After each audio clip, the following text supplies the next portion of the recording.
फिर आंदोलन की राह पर हैं जीवन वाहिनी कार्मिक। 108 एम्बुलेंस कर्मचारियों का सुबह 6 बजे से बहिष्कार चल रहा है।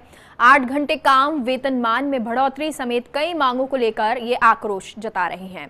कल राजस्थान एम्बुलेंस कर्मचारी यूनियन के बैनर जयपुर में पदाधिकारियों की बैठक हुई थी। यूनियन के प्रदेश अध्यक्ष वीरेंद्र सिंह ने आंदोलन को लेकर जानकारी दी और एम्बुलेंस कर्मचारियों के वेतन में 20% बढ़ोतरी का हाई कोर्ट आदेश भी दे चुका है। बावजूद इसके अभी तक समझौते के तहत वेतन बढ़ाया नहीं जा रहा है और इसके अलावा सरकार के साथ वार्ता में जो समझौता हुआ था वो भी अभी तक लागू नहीं किया गया है। ऐसे में मजबूरन कार्य बहिष्कार की राह पर एम्बुलेंस कर्मचारी नजर आ रहे हैं। तो एम्बुलेंस कर्मचारी बहिष्कार की राह पर दिखाई दे रहे हैं। 6 बजे से ये कार्य बहिष्कार कर रहे हैं और 8 घंटे काम, वेतनमान में बढ़ोतरी समेत कई मांगों को लेकर इनका आक्रोश नजर आ रहा है। कल कर्मचारियों की एक बैठक हुई थी और इस बैठक में प्रदेश अध्यक्ष वीरेंद्र सिंह ने आंदोलन को लेकर जानकारी दी थी और एम्बुलेंस कर्मचारियों के वेतन में 20% बढ़ोतरी का हाईकोर्ट भी आदेश दे चुका है और इसके बाद भी वेतन जो है वो बढ़ाया नहीं जा रहा। और हमारे सहयोगी विकास जुड़ गए हैं।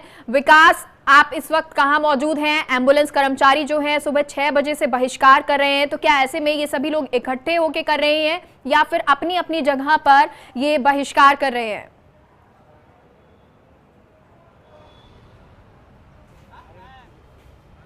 और देखिए मेघा, जो जीवन वाहिनी एम्बुलेंस सेवा जो है वो सुबह 6 बजे से उसके पहिए जो है थमने की घोषणा की गई थी और उसका जो असर है पूरे प्रदेश भर के अंदर मिला जुला असर देखने को मिल रहा है। हालांकि कुछ जिले ऐसे हैं जहाँ पर सीधा प्रभाव जो है कामकाज पर पड़ा है, जिनमें जयपुर जिला जो है उसमें कामकाज पर असर देखने को मिल रहा है। उसके बाद धौलपुर, भरतपुर, बांसवाड़ा, अलवर, ये वो जिले हैं जहाँ पर काफ़ी हद तक जो कामकाज है उसमें प्रभाव पड़ रहा है। और वहाँ पर किस तरह का प्रभाव पड़ रहा है कि जो 108 की एम्बुलेंस की जो कॉल सेंटर है वहाँ पर लोग शिकायत कर रहे हैं, अपना केस दर्ज करा रहे हैं, लेकिन वहाँ से जब शिफ्ट कर रहे हैं केस को तो शिफ्टिंग नहीं हो पा रही है। उसका कारण है कि जो एम्बुलेंस कर्मचारी जो है उन्होंने अपनी जो मोबाइल है वो बंद कर रखे हैं। आप देख सकते हैं हम कभी खड़े हैं एसएमएस मेडिकल कॉलेज के ठीक सामने, जहाँ पर जो एम्बुलेंस जो है उनको सांकेतिक रूप से यहाँ लाके खड़ा करना शुरू कर दिया गया है। अभी करीब आधा दर्जन के आसपास एम्बुलेंस जो है वो यहाँ लाई गई है।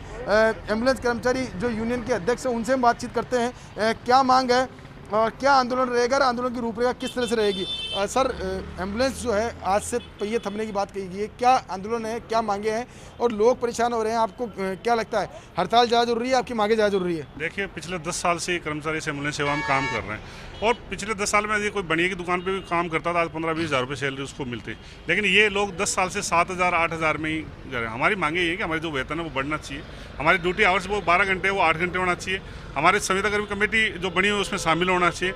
इन मांगों को लेकर हम पिछले 12 महीने से लगातार संघर्ष कर रहे हैं। हर बार हम सरकार से बात होती है, उनके आश्वासन पर हम फिर वापस गाड़ियाँ चलाने लग जाते हैं। लेकिन अब नवीन निविदा का जो टेंडर भरने का फोरम की डेट परसों 23 तारीख लास्ट है और उसमें हमारे लिए अभी तक जो भविष्य के अंदर 5 साल आने वाले 5 साल में जो कर्मचारियों के लिए होना चाहिए वो नहीं डाला जा रहा है। इस वजह से आज मजबूर होकर हमने एम्बुलेंस सेवाएं बंद कर दी। जी, मैं 2 साल से देख रहा हूँ, 2 साल में तकरीबन आधा दर्जन बार ऐसी बात स्थिति हो गई जब आप लोगों ने आंदोलन किया, वार्ता हुई, वापस आंदोलन वापस ले लिया। क्या स्थिति है? क्या एम्बुलेंस कर्मचारी को जो आंदोलन है वो मजाक बन गया है या फिर जो आपकी मांगे वो जायज़ नहीं है या फिर सरकार आपकी मांगों को गंभीरता से नहीं लगती है? देखिए, ऐसा है, इस एम्बुलेंस कर्मचारी जितने काम कर रहे हैं उनको सबको सरकार के द्वारा जो एम्बुलेंस संचालक कंपनी दोनों के द्वारा एक तरह से मजाक ही समझ रखा है। ये लोग ये सोचते हैं कि ये एम्बुलेंस कर्मचारी जो कार्य कर रहे हैं वो हम कहेंगे वैसे ही होगा, लेकिन जब भी ऐसा कुछ होता है आंदोलन की राह पे हम जाते हैं या धमकी देते हैं तो उस समय वार्ता होती है तो बहुत सकारात्मक वार्ता होती है और इस तरह से बात करते हैं कि भाई बस आने वाले 2 दिन के बाद ही हमारी सारी मांगे पूरी कर देते हैं। लेकिन जैसे जैसे दिन निकलते हैं और जब मांग पूरी होने का टाइम तो ढाक के 3 पात वहीं पर आगे हम रह जाते हैं। ये गतिरोध आगे भी बरकरार रहेगा क्या? क्योंकि फिर वार्ता होगी, फिर वापस दोबारा स्थिति बनती है, इसका कोई समाधान कोई है क्या?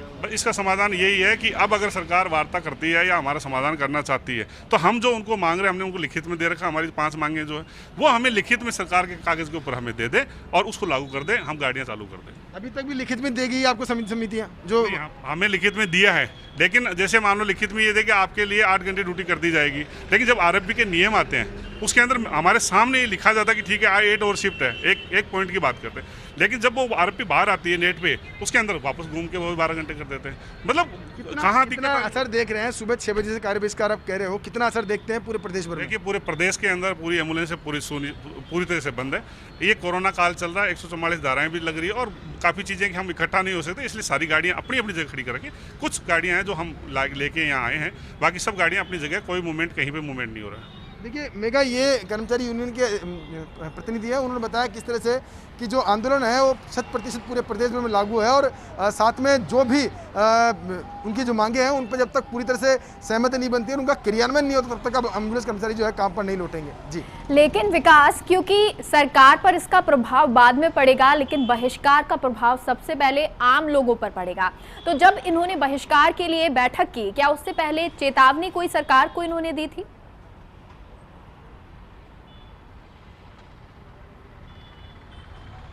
देखिए मेगा, पूरी तरह से बातचीत हुई है सरकार के स्तर पे, अभी करीबन 15 दिन पहले वार्ता हुई थी और उसमें कई मांगों पे सहमति बनी है, लेकिन जो कर्मचारी यूनियंस है उनका कहना यह है कि जो क्रियान्वयन होता है तब पेच फंसा दिया जाता है। यही वो वजह है कि कल देर रात को एकदम से एम्बुलेंस कर्मचारियों ने अचानक ना कोई नोटिस दिया ना और कुछ दिया, सीधा हड़ताल पर जाने का फैसला ले लिया और सुबह 6 बजे से कार्य बहिष्कार पर लिया। लेकिन हालांकि इसका असर जो है मरीजों पर सीधा देखने को मिलता है, उनको साइड इफेक्ट उन पे पड़ता है, लेकिन जो दोनों के बीच में जो गतिरोध बना हुआ है वो तोड़ने की जरूरत है। अगर वो नहीं टूटता है तो इसका जो आगामी दिनों में दिक्कतें और बढ़ सकती है। जी बिल्कुल। और विकास, सरकार की तरफ से किसी ने बात करने की कोशिश की है अभी तक, जब से ये बहिष्कार की बात हुई है सुबह 6 बजे से जब ये बहिष्कार कर रहे हैं?